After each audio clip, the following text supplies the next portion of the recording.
Welcome to another exciting episode of the NIDS View, a weekly show of the National Institute for Deterrence Studies, where we are advancing peace, promoting stability, and helping you to think deterrence. Each week we will discuss and analyze a recent topic and provide insight to how it affects our national deterrence. The view of the hosts and guests are their own. We hope you enjoy the show.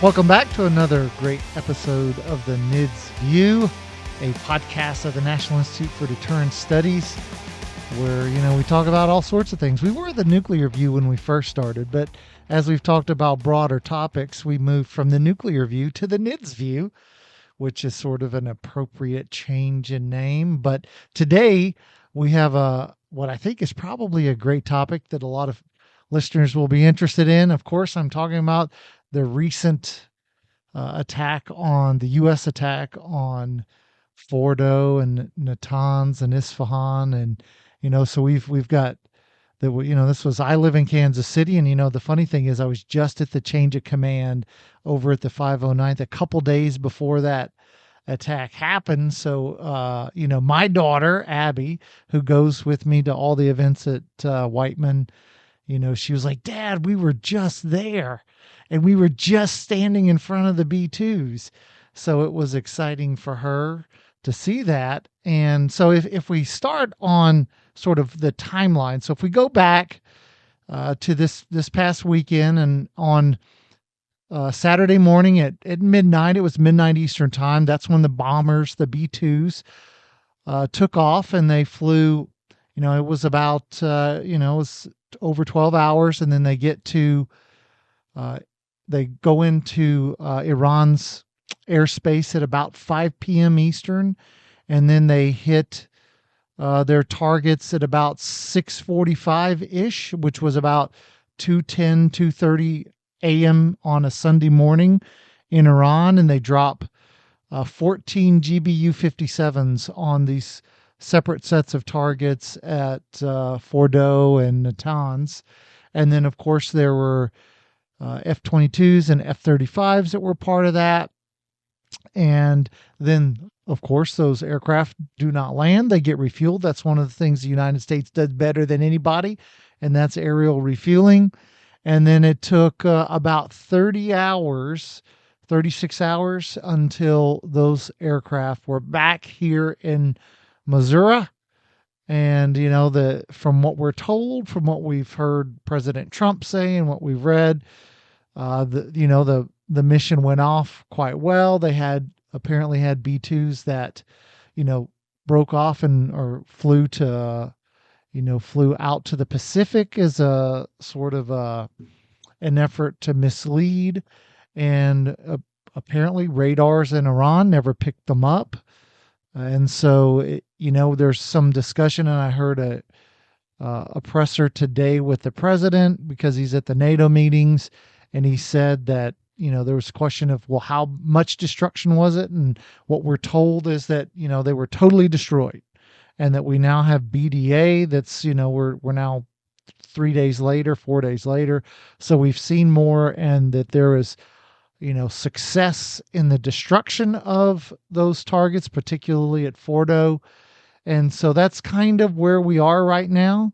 And of course, the great thing about NIDS is we've got all kinds of folks that are part of NIDS. And so, of course, Jim Petrosky, and, Curtis is gone this week. So Dakota Rudesill, who was with us a few weeks ago, he's a professor of law at Ohio State University.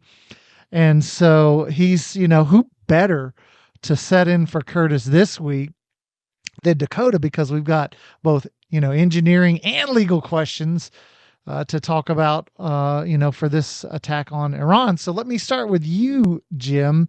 So maybe walk us through this attack. I mean, what do we need to understand from the perspective of, you're a weapons effects guy, like you're the guy who's going to rewrite Gladstone and Dolan and have done all the calculations. We know, nuclear effects. Of course, these were conventional weapons, but you know them too. You're a career engineer. So tell us about kind of what do listeners need to understand about these strikes? Well, first of all, I wanted to thank Dakota for coming on.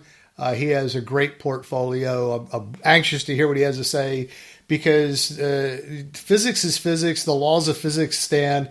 The laws of man, they change around so much, they're hard to follow. So I like being in an organization, as Adam said earlier, as we were doing the warm up, that I never change. Well, that's because the physics never changes. It's pretty easy to handle here. So before I talk about these actual weapons here, let me give you an example, something I often use when we talk about kinetic energy weapons. And and if you have armaments at home, bow and arrow and a rifle, you can try these things out, because I've always said if the big EMP goes up and I had to survive, I would probably get a crossbow versus a rifle. One, because I can return my ammunition, but number two, you get an interesting kinetic effect from a very long a bullet or long bullet or a long projectile like you have in a bow. If you take a piece of glass and you set down a sandbag in front of it, and this is relevant to what we're talking about. I always like using good examples. You take a sandbag and stick it in front of a piece of glass and shoot it with even a 357. It'll hit that sandbag and energy will be dispersed over a very short period of time and probably not break the glass behind it. But if you take a bow and arrow, especially a good crossbow, and you shoot that arrow in, it'll go through the sandbag, through the glass, and stick itself in the wall. Because it's got the extra mass and it's got that extra kinetic energy that as it hits, it continues to maneuver forward. It's the idea behind the sabot rounds that takes out takes out tanks, etc.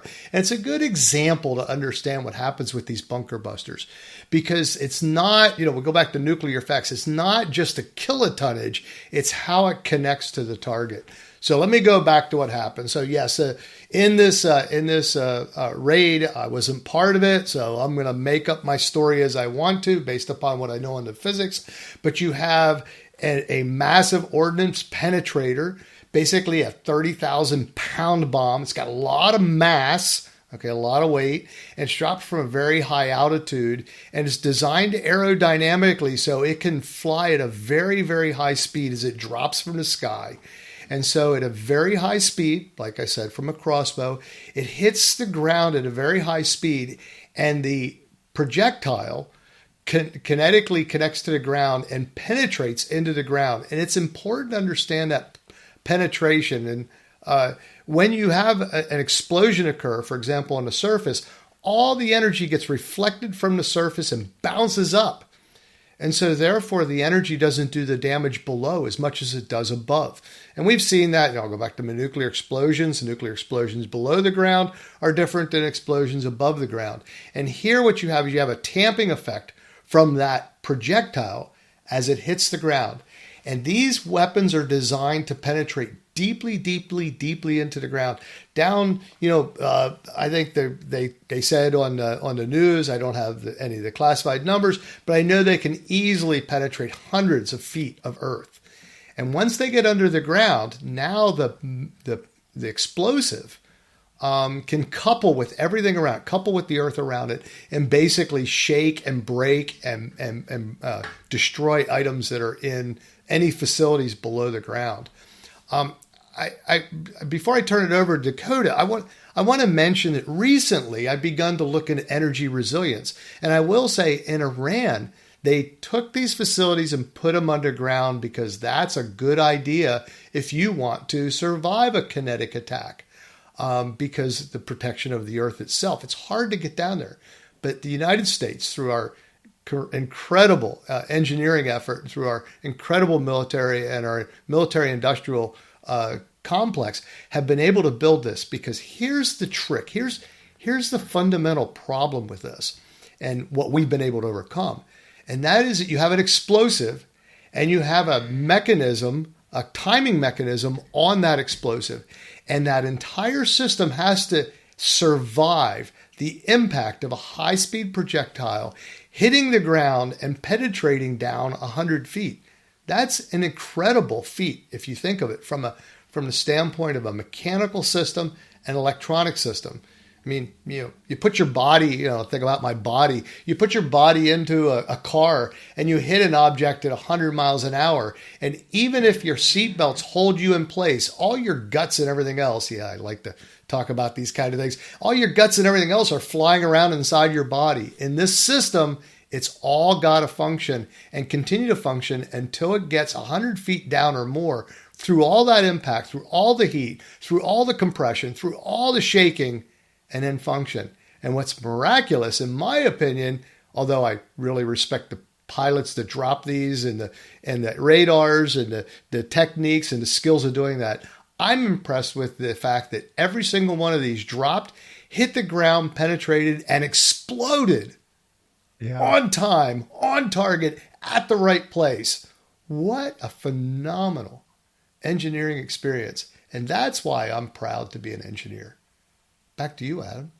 Well, so you bring up, I don't know if this was your question, Dakota, but that you sort of covered this, Jim. And my question was, as you're penetrating, because I was, reading about, GBU 57s, and they're supposed to penetrate 200 feet of earth before they detonate.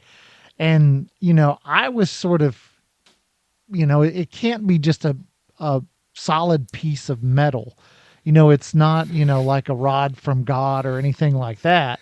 It's got an explosive that has to go off at the right depth, A fuse, a delay circuit. It has detonators that are in place. It has ordnance on it that, of course, is explosive. Now, of course, it's designed not to explode on the impact, but after it comes to its location, Adam. That's my point. This is an incredibly... How do you build that? How do I get my weapon to go? I mean, I can see something sort of like the natural speed of a weapon hitting the earth, and then, as rapidly as it buries itself, it then detonates. But this one's going down deeper, way deeper than that, and then detonating. And so I can see that as it makes contact, it buries, and then it detonates, and in that sort of, less than a second, good things happen. But this one takes more time. So How do you build it to do that? Well, the first piece is, you got to have insensitive explosives, but, insensitive explosive will not explode on impact. I mean, if you think about, glycerin, of course, you bounce it, it explodes, and dynamite, etc. But also it won't explode through the heat. So you have insensitive explosives. By the way, our nuclear weapons, part of their safety program, is that they have insensitive explosives as well, so that they do not detonate when they're not supposed to, but under the very specific conditions of the pressure from the detonator and the pressure and the heat from the detonator, they explode. So you start out the explosive, then you have the electronic circuit that has to be designed. And I've never designed these, so I'm talking just as a physicist, contemplating what's here. But you have to have a circuit that's designed inside of a capsule in such a way that the wires and the components are well tested and well analyzed. This is really, people think about it. This is a material science problem. Oh yeah. Man, people talk about, nuclear engineers this but this is a material science problem where the compression of the body of that projectile and all the protective components of the circuits and all the circuitry. And you think about your TV, your computer. Pick up your laptop right now and slap it around a little bit, and then after you log back on and talk to me, understand all those electronics, are not designed, to handle that kind of a shake and a rattle or the heat. All of that's happening at the same time. And we have similar things happen in space, of course, when we re-enter the atmosphere, etc. But this is just a phenomenal. Can you imagine the G-forces that are felt by that system when that thing impacts the ground and begins to go deep, 100 feet underground? It's just impressive. So I probably didn't answer your question because I've never designed this, but I imagine this to be a solid bar, probably made out of tungsten. I'm sure it's been tested. To me, testing and analysis is the main point. I'm sure there's components of this that are designed specifically for this purpose through many years of testing. And probably learned a lot from our space program, probably learned a lot from impact analysis, from anything from collisions, etc., to maybe even some of our nuclear research, because by the way, we were in the hypersonics before hypersonics were cool. But anyway, and we learned those things as we did that kind of testing. I don't know if that fully answers it, but those are the pieces that would have to go into that. Yeah. That's interesting. So let me turn to you, Dakota. Now, there were two sort of big questions that, the media and others were asking. And the first one was, you know, there were some who said, well, the president has a requirement to come to Congress and get congressional approval before he launches an attack like this, which, we know presidents do this kind of stuff, Republican, Democrat, it doesn't matter. They all do it and they don't go to Congress. So can you talk about that? And then the second part was, are there any international, laws or anything that sort of impact this to make it, legal, illegal? Where is international law? Yeah, well, first, just thanks, James, for that description from an engineering standpoint. I really enjoyed that, and just where I just say as an aside, where my mind was going was the broader kind of theory of war and use of force principle, that what you want to produce a series of situational balances that you win. And so it's not necessarily who's got the bigger army or the bigger economy. It's like, can you win a series of situational victories that add up to victory? And here it's like, at the surface, the front end of the weapon is winning. 5 feet down, the front end of the weapon is winning. 10 feet, right, like all the way down to 200, right? And it's so obviously your bomb is much smaller than planet Earth, right? But the bomb wins a long time. So anyway, I just really enjoyed that. So on the law, something I actually know something about versus physics. So so basically there are two buckets of issues here. And both of them have gotten some interesting discussion in recent days about this. And I don't know if there's I don't know if there's necessarily a definitive answer here about legal or illegal. There's a lot of gray area, but I'll just try to just really, really briefly sketch out, what the the issues and the controversy are here. So under the Constitution, there are basically three bases under which the United States can use force abroad under U.S. law, under the Constitution.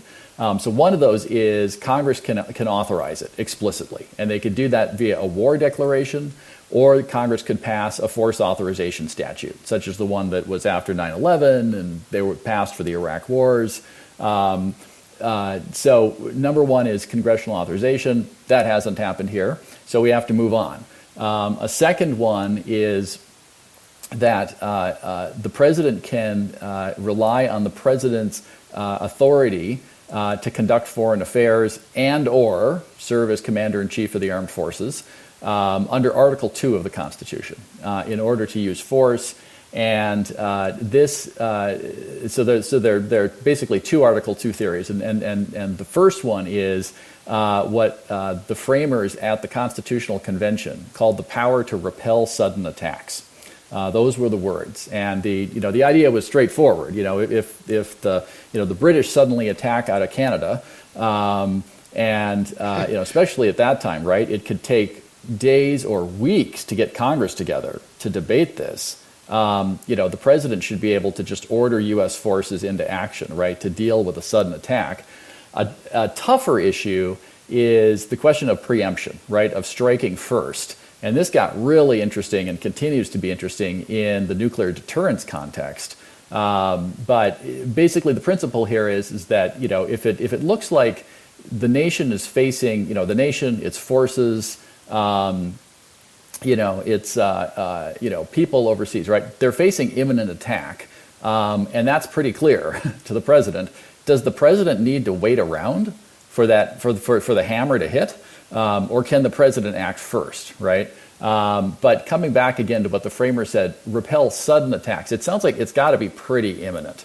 And so the Justice Department has said for quite a while that if it's basically the U.S. use of force pursuant to the president's Article 2 constitutional authority, if it's not an imminent threat, and instead it's planned, it's premeditated, right, and Congress hasn't authorized it, basically if it's intense enough, the president has to go to Congress and get authority for that.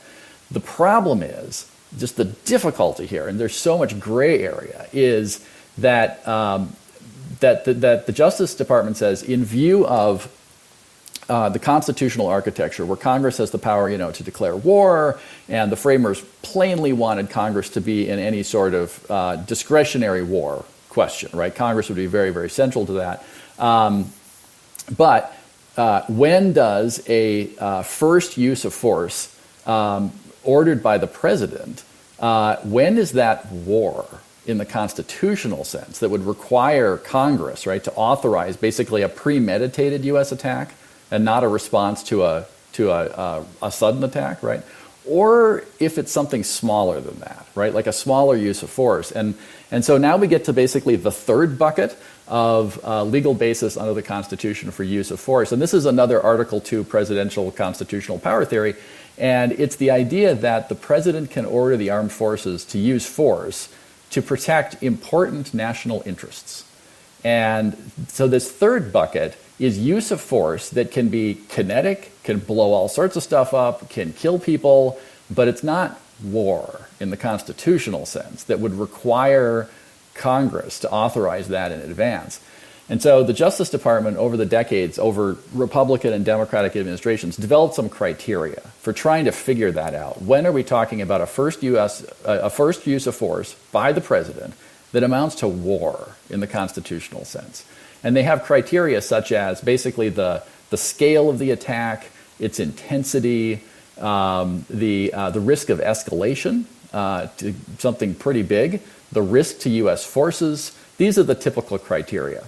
And so this has been getting a lot of discussion now in the context of a report that the president sent to Congress on June 23rd, as the president is obligated to do under there's a framework statute for use of force called the War Powers Act, and it does not authorize force, but it basically has reporting requirements and some limitations on whatever force might be used. And one of the requirements is that if the president introduces U.S. forces into hostilities, one of the requirements is the president has to report to Congress about this within 48 hours, so Congress becomes aware of it. So President Trump sent the report and cited his Article 2 authority as basically to conduct foreign affairs for this, and said we're coming to the defense of our ally Israel, and had some brief words in there about national interest and basically that there was not going to be a lot of danger to U.S. troops. But it's been very controversial because what President Trump's letter does not address in any sort of substantial way is the massive risk of escalation. And on the policy side, right, there's been all sorts of conversation about this, right? Like what is Iran's response going to be? Could it be against U.S. forces in the region? Could it be terrorism against Americans here at home? Could it be cyber attacks, which Iran has launched against the United States in past years, right? And that criterion has made this really, really controversial and has led a number of people who are very thoughtful on foreign affairs, to say that this was not legal under the Constitution because just the risk of escalation. I mean, even if those 14 weapons, right, even if they themselves were, it was 14 weapons, right? Like that doesn't look like a war, right? That looks like a strike, a big airstrike, but still a strike, right? But it's that risk that, because Iran's nuclear program is so important to that regime, right, that there's massive risk of escalation to a wider conflict, with the United States, with U.S. allies in the region, maybe attacking the U.S., like that would amount to war, right? So that's why that's controversial on the U.S. law side. Dakota, the piece that I have a difficult part wrapping my head around, because people shooting at each other, eventually it becomes a war. Okay, we're sending armaments across into other countries. Is there a clear definition of what is war versus what is a conflict versus what is a what is a special skirmish? Military operation? Yeah, they're all sort of very unclear, and that's why probably we get a lot of discussion. Can you help our audience understand that?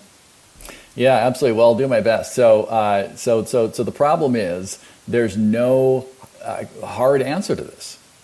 There's no definition in U.S. law about war versus armed conflict versus police action versus, there just isn't. The Constitution uses this term war. Congress shall have the power to declare war.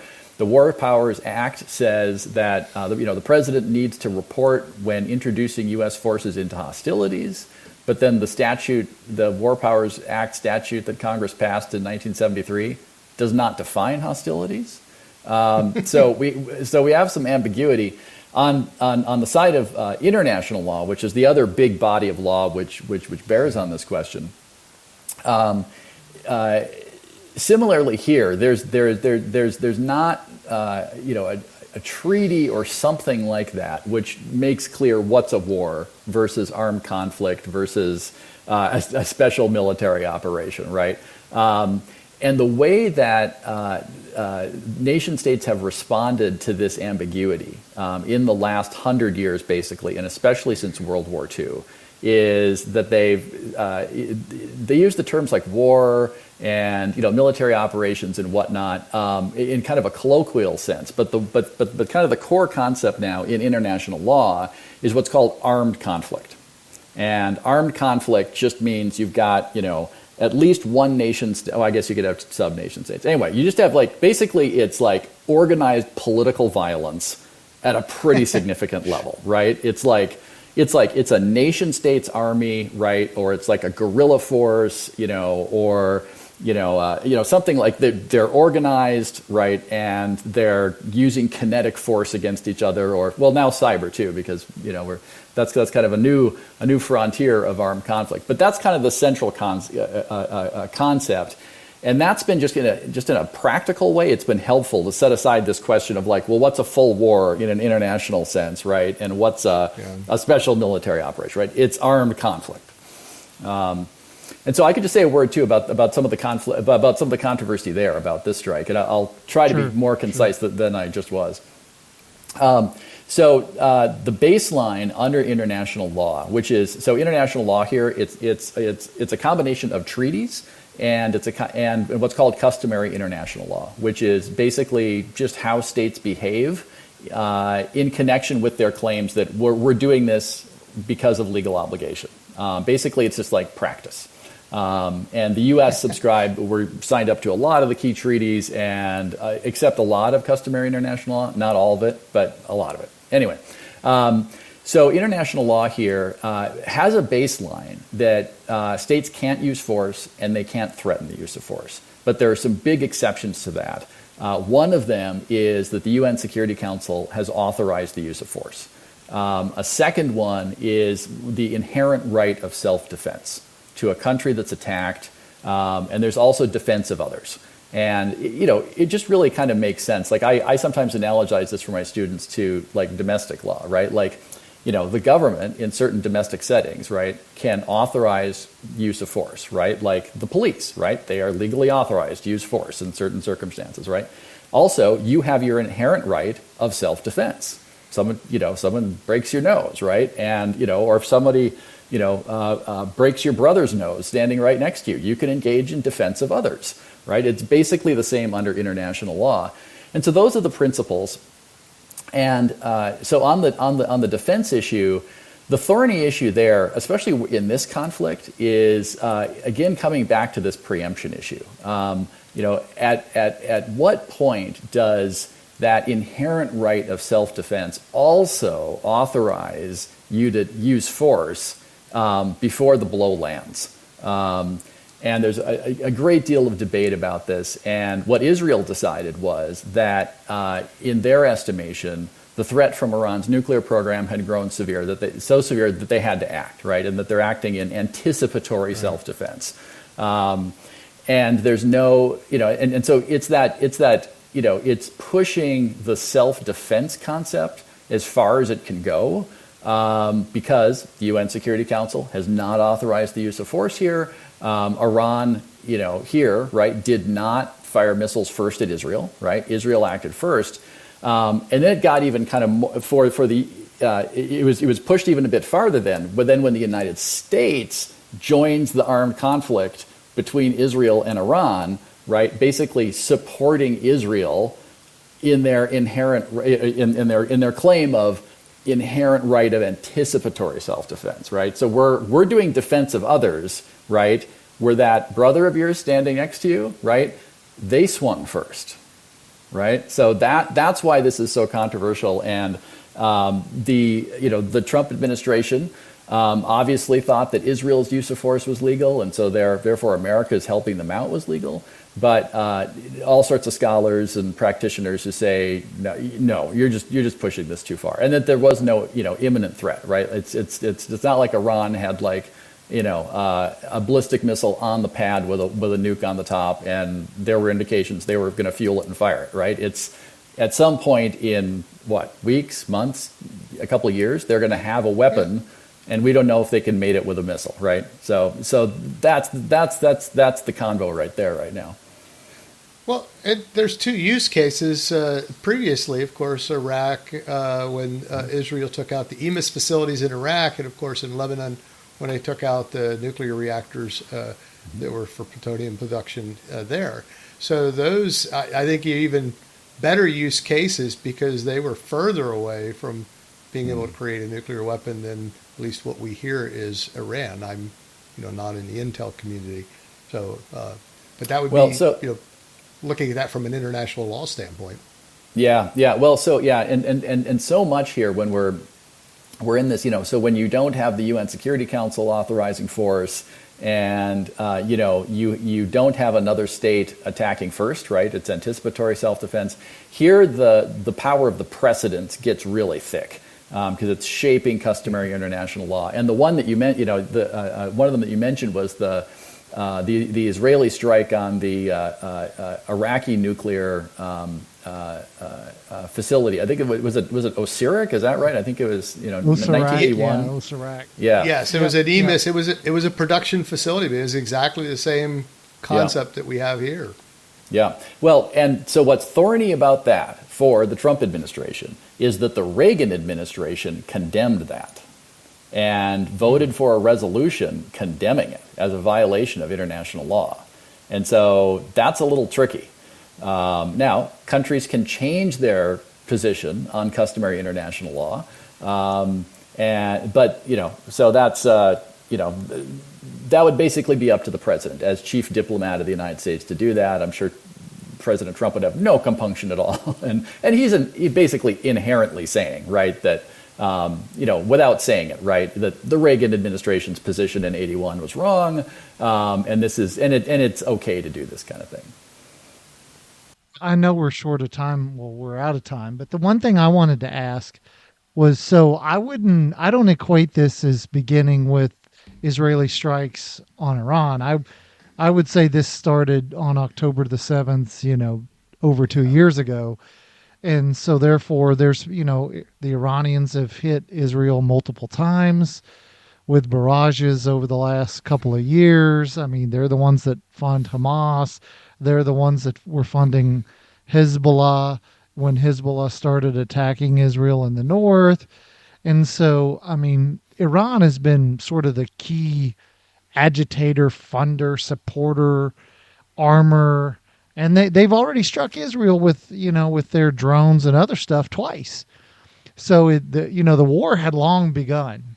It wasn't that the targets changed slightly, when Israel started, 14 days ago, but I mean, they've been at war for, 2.5 years. So almost 3 years now, I guess.